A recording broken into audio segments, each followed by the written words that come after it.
Hi there guys, in this video I'm going to show you the most important tips and tricks for your OnePlus 13R.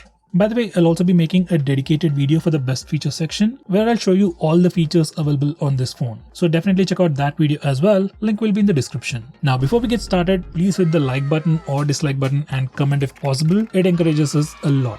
With that said, first let's start off with the navigation gestures. Once you turn on the navigation gestures, you can swipe from the bottom of the screen to go home. You can swipe and hold for recent apps. To go back a step, you can swipe from the left side of the screen or the right side of the screen and your phone will take you back a step. For Google Assistant, you can swipe from the bottom left corner or the bottom right corner diagonally and it will trigger Google Assistant. Besides that, you can also quickly switch between applications by simply swiping left or right on the bottom bar of the screen. This particular feature works just like on an iPhone.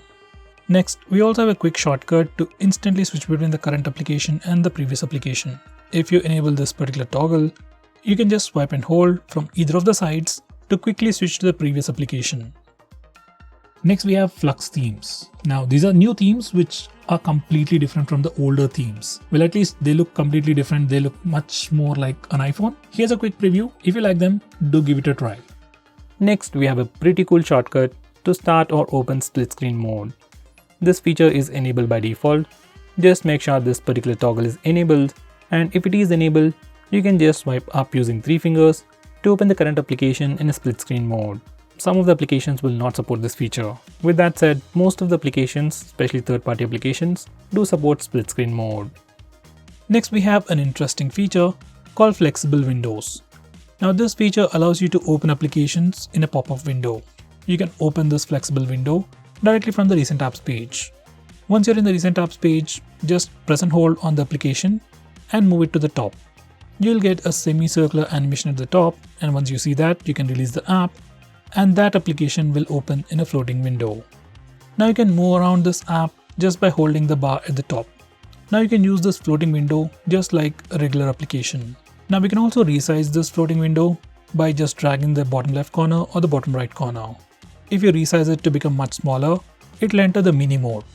In the mini mode, it will become a standard size and go to the top left corner or the top right corner.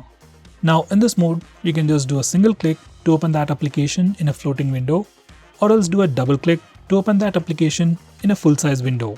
I mean like a full sized application. Next, we can also quickly hide these floating windows. Just bring the window to the left corner or the right corner and then the application will hide.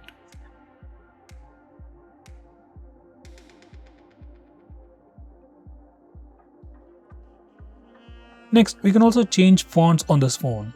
You can choose between some pre-installed ones or just download the ones you like. Now here's the store for that. There are a lot of free fonts and some pretty good looking paid fonts.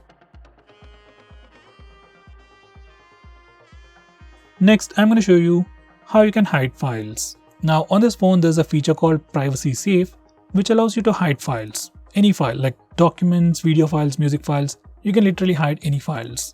Once you enable this feature, you can directly go to the Private Safe and hide files, or else no matter where you are, whether it's the gallery or a file manager, you can select the file and click share and then send it to the Privacy Safe, and that particular file will be automatically hidden. It's a pretty cool feature that comes built into the phone.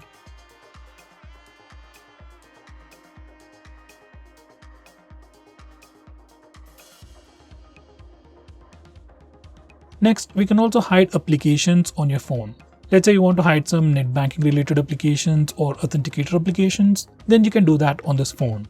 You just go to the settings, hide apps, and from here just set up the password and the keyword stuff, and once it's done, just select the applications that you want to hide, click OK, and all those applications will be hidden from the default app drawer. Now to open those hidden applications, just open the phone dialer, enter the secret code, and now you can access those hidden applications. Next, I'm going to show you how you can lock applications. Once again, if you have some security related apps that you don't want others to open easily, then you can lock all those applications. Just go to settings, and from the privacy section, you can access the lock apps feature.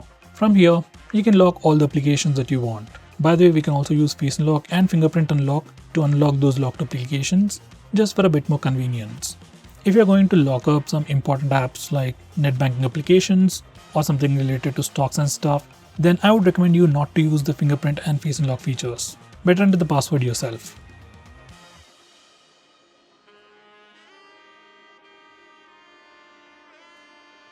Next we have Smart Sidebar. Now this is another super handy feature. Once you enable it, you can access a sidebar by just swiping from the upper edge. In the sidebar you have some quick shortcuts to some actions and some quick shortcuts to applications. You can just drag any of these applications out to open them in a floating window. You can also drop these applications to the bottom to open applications in split screen mode. It's a super useful feature. Next we have Super Power Saving Mode. Once you enable this feature, your phone will turn on the dark mode and stop all the applications running in the background, and it'll just give you access to 4 applications. By doing all this, you can increase the standby time of your phone. If you're ever low on battery and you don't want your phone to switch off, you can try this mode. Next we have a new gesture called Icon Pull Down Gesture. Now once you enable this feature, on your home screen, you can swipe diagonally on the left side or right side to quickly pull down all the icons near your finger. It's just a quick and easy way to reach out applications just with a single finger. Next we have Swipe Down Gesture on the home screen. By default it is set to search or global search. Once you do a swipe down gesture, you can search for application names or even contacts directly from your home screen. I personally suggest you to change it to notification drawer. Once you do that, you can do a swipe down gesture to pull down the notification bar, which I think is much more helpful.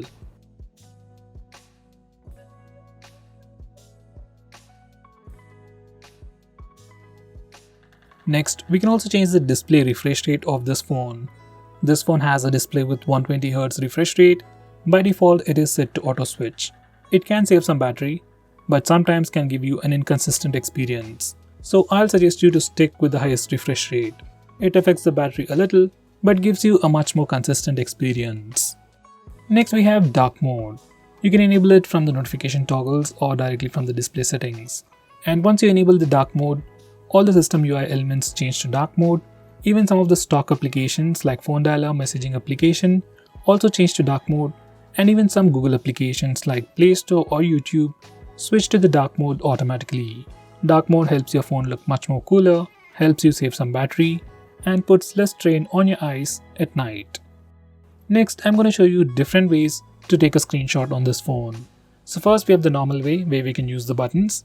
Just press the volume down and power button both at the same time to take a screenshot. Next we have 3-finger screenshot gesture. Now this feature is enabled by default. To take a screenshot, you can just swipe down using 3 fingers and your phone will take a screenshot. It's just like pressing the buttons, but instead of pressing the buttons, you just need to swipe down using 3 fingers and your phone will take a screenshot. Personally, this is my favorite way to take a screenshot. Next, I'm going to show you how to take a long screenshot. For that, first take a regular screenshot and then click on the preview. Now select scroll. Now you need to scroll the page. And once you're done, you'll get a long screenshot. Next, I'm going to show you how to record the screen on your phone. For that, first go to the toggles. We have a dedicated toggle called Start Screen Recording. Just bring it up. And now we can start video recording just by using this toggle. Just click it and screen recording should start in 3 seconds. If your phone asks for any permissions, just grant them all.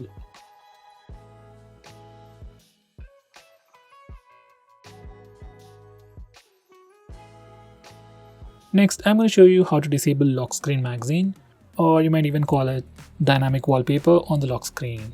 First, here's a quick preview of the lock screen, and every time you lock your phone or every time you come to the lock screen, we see a different wallpaper. Some people like it, some people don't, especially I personally don't like it. So if you're like me and if you want to disable it, this is how you can disable it from settings. And now, here's the lock screen once again, and no matter how many times you come to the lock screen, we will have a fixed wallpaper.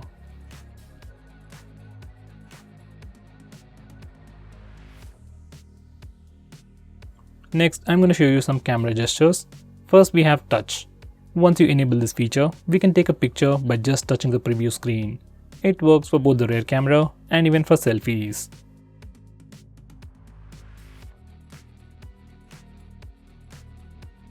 Next, we have the palm gesture, which only works for the front camera, and it's great for taking selfies. Just enable it and then show your palm to the front camera, and your phone will take a picture in just 2 seconds. Next, I'm going to show you how to trigger Google Assistant with the power button. Just enable this toggle and now press and hold the power button to trigger Google Assistant. If you press and hold the power button longer, we will see the power options. If you are using navigation gestures, this is pretty useful.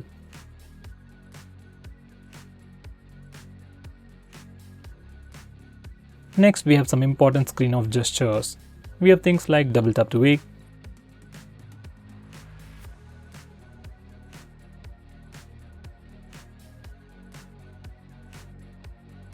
we can also draw a note to open the camera application. Next, we can draw a V to turn on the flash. We also have more like music controls and custom shortcuts, but most of the time I just draw V to turn on the flash, and to turn it off we can press the power button. Next, I'm going to show you how you can change your default apps. Whether you want to change your default launcher, default browser or anything, for that we need to first go to settings. Once you're in settings, select app management, then select default apps. Now from this page you can change your default launcher, default SMS application, browser and so on. I would definitely recommend you to change your default browser to Google Chrome. Next, I'm going to show you how to display the battery percentage on the status bar. For that, go to settings, then select notification and status bar, and then enable this toggle. Once you do that, we can see the battery percentage on the status bar.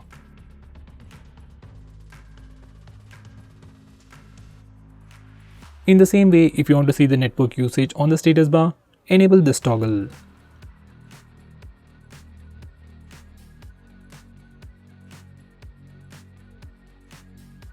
Next, we have notification history. Now this is a pretty cool feature that can record all the notifications that you get. So even if you accidentally clear all the notifications from the notification area, you can go to the notification history section to see what all notifications you got and at which particular time. Next, we have recently deleted. In your albums application or gallery application, whenever you delete anything, it won't get deleted immediately. All those deleted files will be put in recently deleted folder. You can access it from here. If you want, you can once again delete them. You can also choose to disable this feature from settings.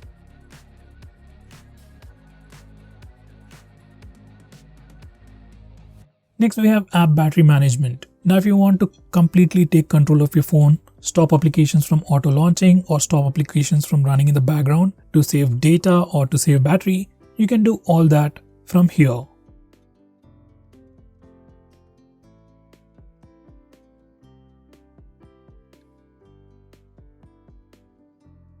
So guys, these are the most important tips and tricks for your phone.